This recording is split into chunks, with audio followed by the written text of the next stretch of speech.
E aí, pessoal, então, voltando agora para a continuidade no nosso curso de introdução, né, à lógica de processamento de dados, para agora falar sobre as estruturas de repetição, né? Nós já conhecemos aí a atribuição de variáveis, os operadores aritméticos, né, cálculo, as ferramentas que você tem para poder montar o seu algoritmo, né? E a gente está colocando mais ferramentas aí na nossa caixa de ferramentas, né? E uma muito útil é aquela que repete um comando um determinado número de vezes. É importante. Quando você tem um comando que ele precisa ser repetido algumas vezes, de forma automatizada, né, você tem aí as estruturas de repetição. Nos ajuda a fazer isso, né? E eu coloquei aqui uma para a gente começar. Mais uma vez eu vou colocar aqui a nossa lupa em ação. Vamos colocar aqui a lupa em ação. Vou colocar aqui. Vamos dar aumentar um pouquinho a fonte aqui. Opa, vamos colocar em foco aqui. Muito bem, então olha só. Nós temos aqui uma estrutura de repetição chamada para, de, até, né? E essa estrutura, ela funciona da seguinte forma: você dá para ele, alimenta ele com o valor de entrada, digita ali, né, informa quantas vezes aquele valor deverá ser repetido, e aí dentro aí desse, nós podemos chamar de laço, né, porque ele fica preso aí dentro até a execução do último passo, da última repetição, né, ele fica aí preso até a última repetição, até alcançar o limite, ele vai executando o comando escrito dentro do laço. Então nós temos aqui, olha, o nosso algoritmo de 10 a 1, ele foi colocado aqui fazendo o inverso, né, assim, ele não vai fazer o número do menor para o maior, ele vai começar já no maior e vai repetindo até o menor. Ele vai executar o comando escreva que nós já conhecemos, né? Aqui, ó, ele vai escrever o conteúdo da variável j, ok? Esse 3 aqui é um espaçamento que vai ser inserido, já que o escreva é aquele comando que escreve todas as mensagens na mesma linha, tá? A gente já viu isso aí na aula passada. Só que aqui eu coloquei um espaçamento, ó. Então ele vai escrever na mesma linha, vai pular um pedacinho, esse 3 aqui é o espaçamento, e vai escrever o próximo. E o que ele vai escrever? Ele vai escrever sempre o valor de j. J é uma variável do tipo inteiro, né? E o laço diz o seguinte: para o valor de j, só que a gente escreve apenas para j, de 10 até 1, passo menos 1, faça. O que é o passo menos 1? Passo menos 1 indica qual é o valor que tem que ser decrescido, no caso aqui estou usando menos 1, né? Decrescido de 10 até que ele chegue no 1. Então, cada vez que ele executar aqui esse comando escreva, 10 vai ser subtraído de 1. Vai chegar um momento que 10 chegará ao valor de 1. E nesse momento é a última vez que ele vai executar o comando. Como nós temos feito aqui nas nossas aulas, vamos fazer o acompanhamento. Ó, vou deixar o prompt de comando aparecendo dessa vez e vamos clicar no reloginho para ver a execução. Ó. Então temos aí, ó, 10 de 1 em 1, ok? Ó. De 1 em 1 até que seja alcançado o valor de 1, fim do algoritmo. Olha lá. Como é que... Vamos ver a execução dele agora aqui na saída. Ó. A saída também acontece, né? Aqui, ó. Vamos ver o que ele nos mostra aqui. Ó. Note que eu não fiz uma atribuição de valor direta a j, né? Não coloquei aqui um valor assim, aquele que a gente faz, né? De colocar j, a setinha, recebendo o valor de 10. Porque aqui, ó, nós já fazemos atribuição de um valor a ele, de 10 até 1. Né? Então, ele já entende que ele começa valendo o 10. Ó. Então, vamos executar ele aqui. Ó. Vamos ver aqui, ó, recebeu 10 e ele vai diminuindo. Ó. E aqui em cima, a maquininha trabalhando. Olha lá. Ó. Diminuindo, chegou no 1, saiu. Olha lá. Viu? Legal, né? Nós podemos inverter isso também, né? Podemos colocar aqui uma contagem, por exemplo, para j de 1 até 10,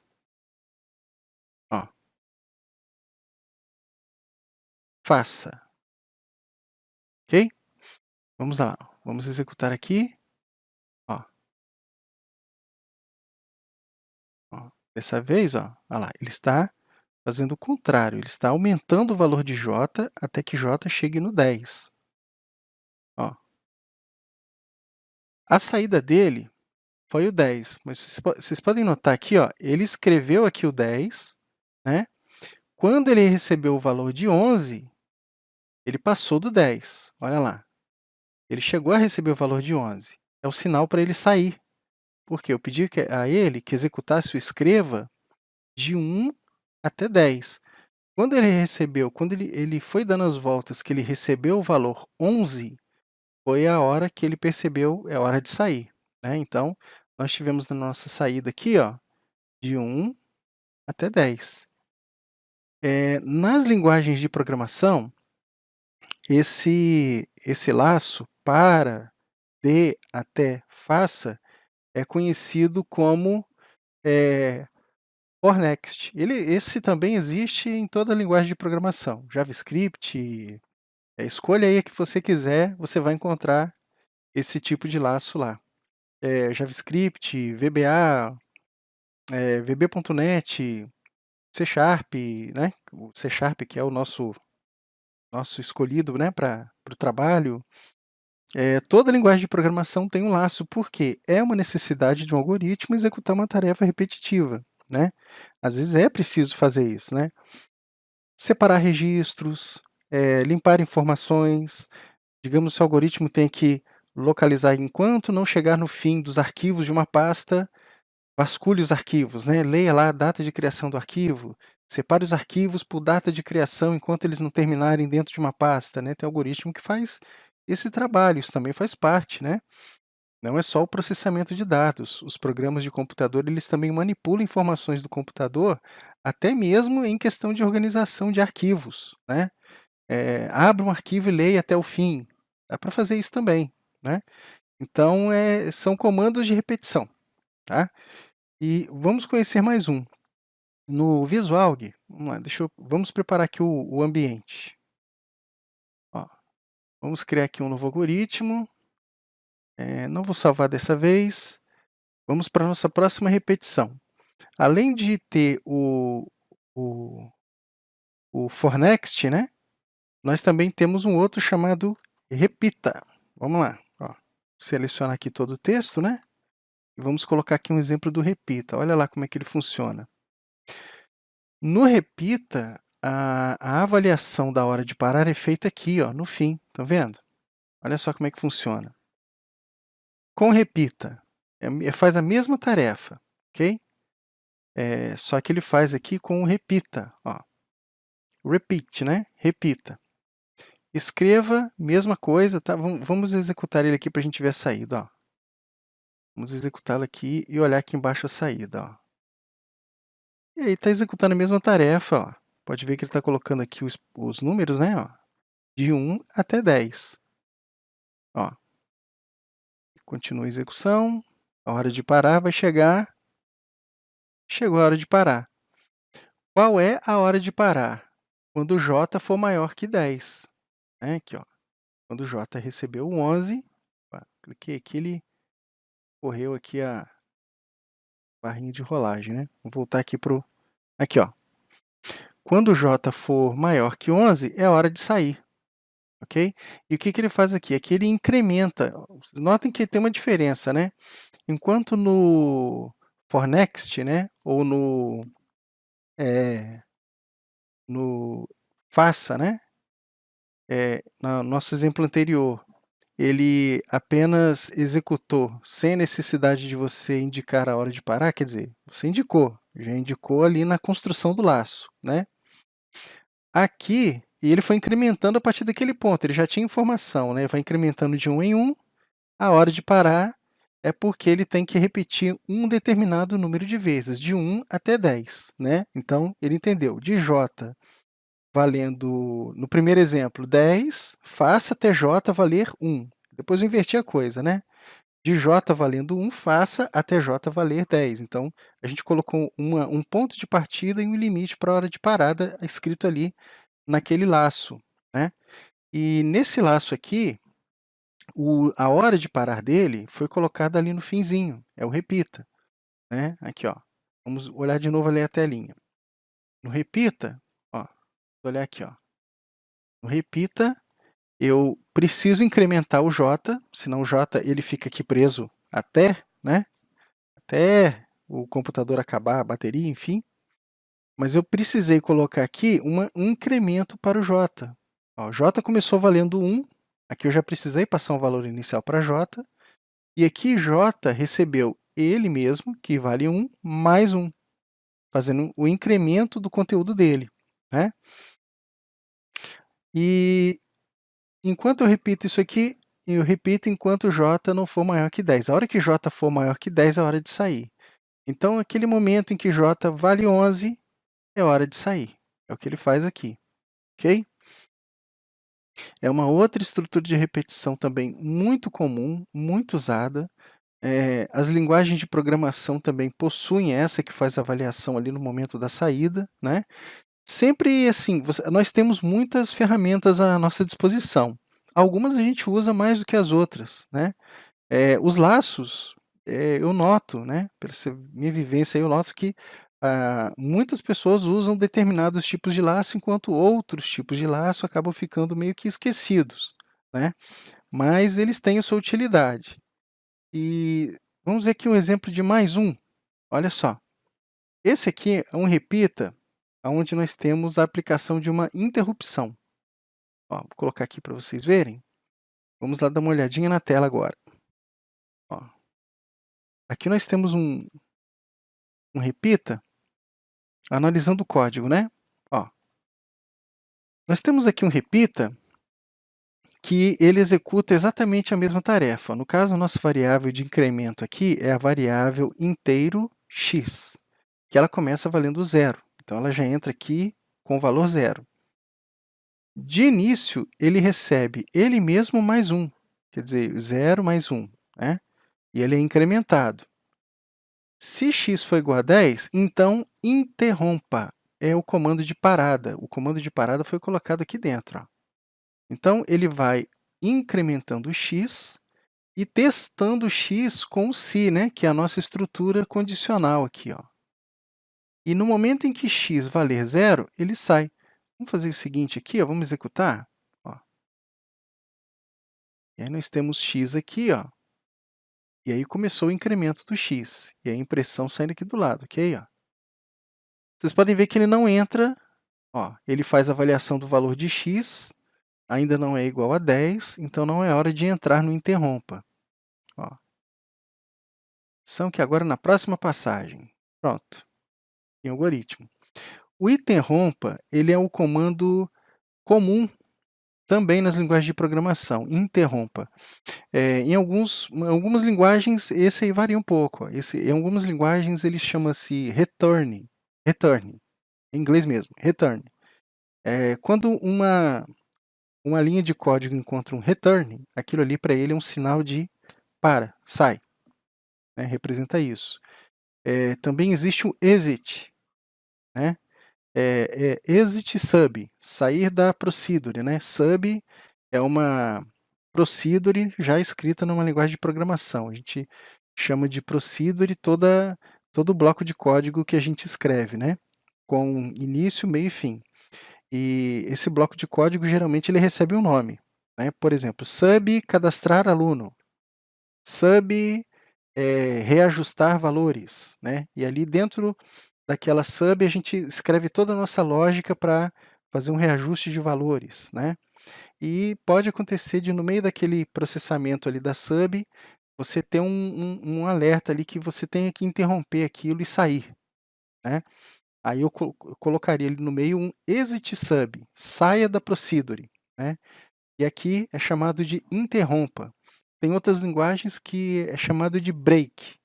É aquela estrutura condicional que nós vimos ali, que é o switch em algumas linguagens, ou select case, né? Ela tem ali um break dentro daquelas escolhas que tem ali nas opções, né? Ela tem ali um lugar ali que nas linguagens de programação é preciso colocar um break, senão o que acontece? Ela cai em uma daquela ali, ela pode continuar executando nas de baixo. Então, se ela cair na condição, foi encontrada a condição ali que ela entrou, ela pode executar os comandos dela e executar um break para ela sair, né? Quer dizer, já fez o que precisava, saiu logo em seguida, tá? Então aqui nós temos o emprego do interrompa, que tem essa função de fazer aqui o laço ser quebrado, né? Ele vai sair do laço e vai parar com a execução do programa, tá?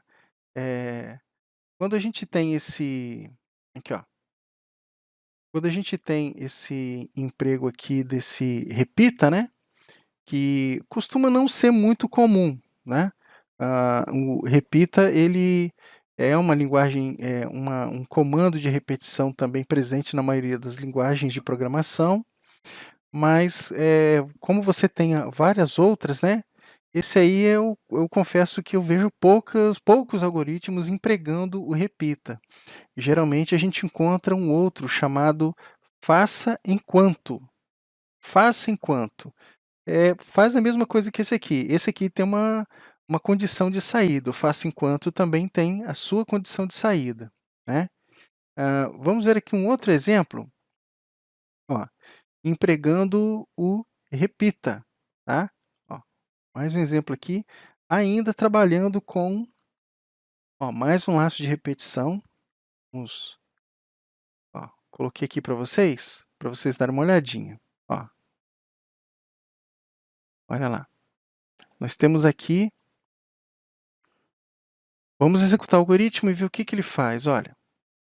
E aí temos o x recebendo 0, ó.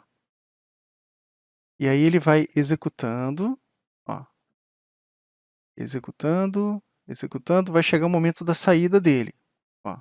Por enquanto ele está ali valendo 6, né? 7, 8, 10. Interrompa, tá aqui. Foi interrompido o algoritmo, né? Então, nós temos aqui a mesma estrutura de antes, né? Nós temos aqui o comando escreva, né? Se x igual a 10, então interrompa. Acabou, é hora de sair, né? X valendo 10, é hora de sair. X recebe 0, né? Está aqui, ó, a atribuição do valor. Ele começa a fazer a sua repetição. Aqui, ó, fim repita e repita, tá? X recebe ele mesmo mais 1, e aqui acontece o incremento. Escreva o valor de x. Se x igual a 10, então interrompa, fim C, fim repita, fim do algoritmo. Ele sai do programa. Bom, é uma estrutura muito prática de você usar, né? Tem que ser usada com cuidado, né, para você não deixar o seu programa preso no loop infinito, né? Porque sempre precisa ter uma condição de saída. E é muito útil também, né, usar um comando desse associado a um timer. Quando você precisa de um programa meio que autônomo, ou seja, um programa que fique ativo, mas execute de tempo em tempo, né? As linguagens de programação têm um componente timer, que executa de tempo em tempo uma tarefa para a gente, né? Então você monta ali a sua programação dentro do timer, o temporizador, e o temporizador ele fica num loop também, só que ele fica num loop lendo a hora, porque geralmente no timer você pode colocar, por exemplo, uma tarefa para ser executada de 30 em 30 minutos, ou de 1 em 1 segundo. Então esse, programa com temporizador, ele tem que também ficar no loop, lendo o tempo, lê a hora, lê a hora. Digamos aí que passou 30 minutos, ele ficou ali contando no loop, passou 30 minutos, executa o programa. Ele vai lá e executa o programa dele, né. Então, é muito útil também execução de laços associado a um temporizador para aquela tarefa que você tem que montar no seu programa e vai deixar ela ali funcionando de forma autônoma, né, tomando conta aí de uma atividade, de repente um backup de dados que tem que acontecer num determinado período de dia. São muitas as possibilidades, né. Então a gente monta os programas para executar essas tarefas para a gente. Fazendo aqui, então, a continuidade da nossa aula número 3 de lógica, nós vamos conhecer, então, vamos ver na prática aqui um exemplo que faz uma repetição, né? É um algoritmo que é feito em cima de uma história, né? Tem ali um pano, um contexto, né? Foi um trabalho contratado, né? Eu acho que esse eu passei no exercício para vocês, né? Uma rainha contratou um monge para que fosse feito um serviço. O monge fez o serviço, o trabalho foi feito, a rainha ficou satisfeita e pediu ao monge que ele pedisse então o que ele gostaria de receber como pagamento, qual seria o prêmio dele que ela assim o concederia. E o monge pediu que fosse colocado no tabuleiro de xadrez grãos, grãos de cereal, de um alimento, né? De forma que fosse colocado na primeira casinha ali do tabuleiro um grão, na segunda o dobro do anterior, né? E fazendo essa distribuição até o fim, quer dizer, ele deveria receber ali o seu pagamento naquela quantidade de grãos, né, que coubessem naquele tabuleiro. E, enfim, assim foi feito o pagamento dele. Então, vamos trazer aqui para o visual, Gui. Vamos abrir aqui. Não vou salvar isto. Vamos ver aqui, né? Eu tenho vários algoritmos aqui prontos, né? Feitos. Olha aqui. Então, nós temos aqui um algoritmo que executa essa tarefa de calcular o total de grãos a serem pagos para o monge, né? Então, aqui eu fiz uma pequena preparação, olha. Eu coloquei aqui, vamos pegar a lupa. Lupa, aqui. Eu coloquei aqui, olha. A quantidade de grãos, ela vai ser representada aqui por uma variável chamada grãos, que é do tipo real. O total também é do tipo real. E casa representa a casinha do tabuleiro de xadrez, né? Que é do tipo inteiro, ok? Bom, o grão começa recebendo apenas né? Um grão.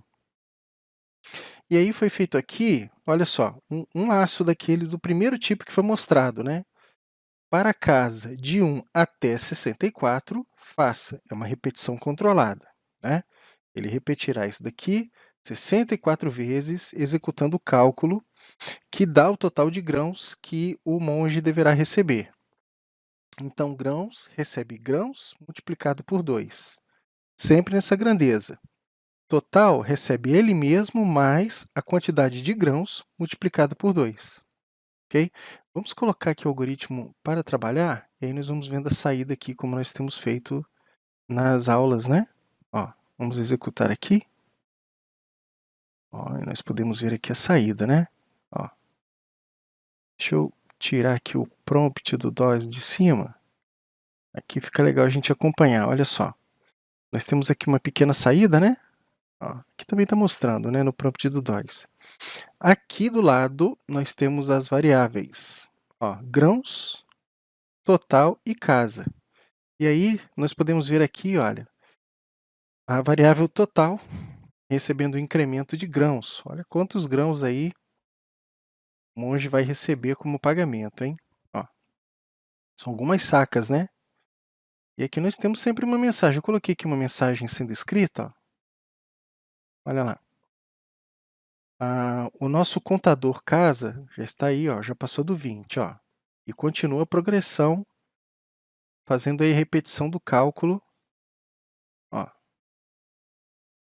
são 64 vezes, né? Então, vocês podem ver que o que controla, nesse caso, as repetições, é aqui a quantidade de casas do tabuleiro. Ó. Se eu, por exemplo, tivesse que controlar pela quantidade de grãos, quando chegar no total de grãos de tanto, saia, né? Eu chamaria um comando daquele de interrupção, que a gente viu aí nos outros exemplos, né? Então, eu poderia colocar aí dentro um se, né?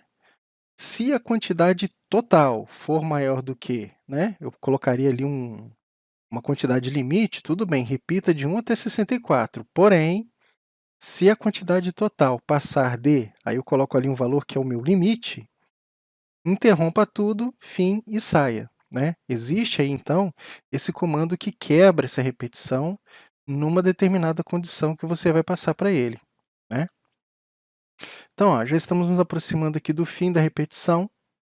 A quantidade de grãos aqui, olha, já está considerável. Olha lá, já aqui, olha. E fim da repetição. Olha lá, 64 repetições e, olha lá, 64, 65 é a saída, e aqui nós temos, olha só quanta mensagem, hein? Olha lá. Na casa 64 serão colocados, e aqui a grandeza em grãos que o monge deverá receber, né? Numa tarefa de repetição. Então, como nós podemos ver aí nesses exemplos, esses comandos de recepção têm essa finalidade, repetir uma tarefa. E claro, existem os métodos para fazê-los sair do laço caso algo aconteça, né? Uma condição especial aconteceu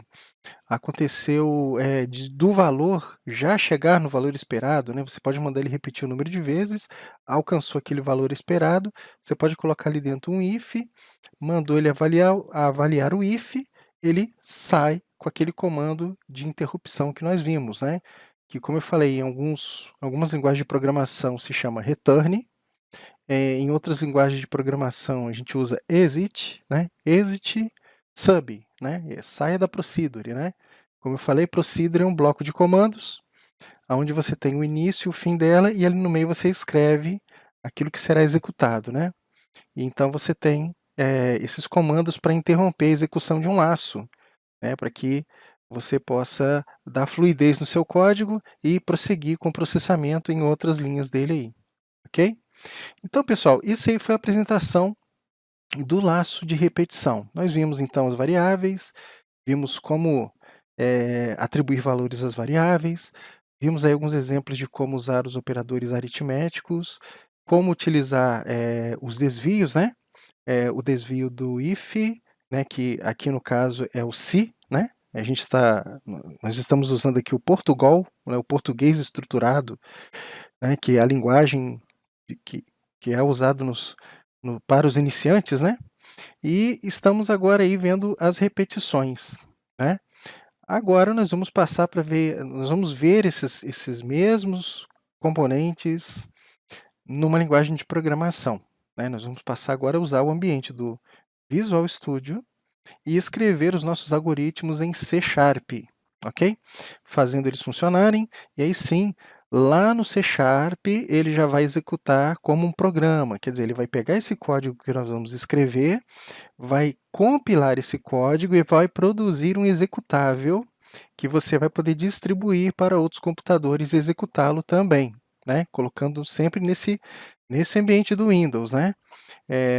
Então, aqui, né, como eu já falei em algumas aulas, ele interpreta essas linhas, ele não chega a criar um executável, né?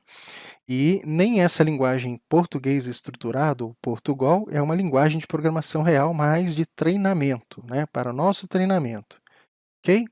Então, pessoal, vamos para a próxima aula agora, que é o C#, e aí nós vamos dar continuidade ao nosso treinamento. Então, até lá!